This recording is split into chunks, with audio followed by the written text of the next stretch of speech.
ایران نے پاکستان کے مقابلے میں انڈیا کو پریفر کیا، مسلسل پریفر کیا. میں وہاں پر تھا، مجھے یاد ہے اچھی طرح کہ وہ سارے کے سارے انڈینس جو تھے وہ آیا کرتے تھے.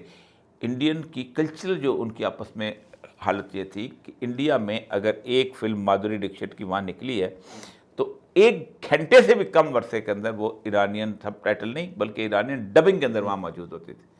ہاؤس ہولڈ نیم تھا امیتابھ بچن اور یہ وہ سارے جو اس کے اندر مستقل تھا. پھر اس کے بعد ان کی کلچرل ٹروپیں جس طرح آپ کو یاد ہوگا کہ آیت اللہ خامنہئی باقاعدہ جا کے لکھنؤ میں باقاعدہ وہ لکھنؤ ان کا بہت بڑا بیسس ہے، وہاں جا کے تقریر کی تھی.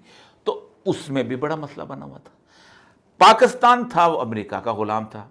پاکستان کو ویسے ایران نے بہت چاہا کہ پائپ لائن ہو جائے، گیس ہم سے لے لیں، تیل ہم سے لے لیں. وہ ہم سے کہا کرتے تھے یار ہم برازیل سے چاول منگاتے ہیں تو ہم شیخوپورے سے کیوں نہیں منگا سکتے؟ ہم مالٹا پتہ نہیں کہاں سے منگاتے ہیں، ساؤتھ افریقہ سے. ہم فیصل آباد سے کیوں نہیں منگا سکتے؟ لیکن ہمارے ملک کے اندر تو امریکہ اوپر بیٹھا تھا، ہمارے لیے تو ایران جو تھا شجر نامن. اب بھی صورتحال یہ ہے کہ ہم باقی تمام مسلمان ملکوں کو امریکہ نے روکا ہوا ہے کہ ایران اور سعودی عرب، ایران اور اسرائیل لڑیں، باقی تماشا دیکھیں.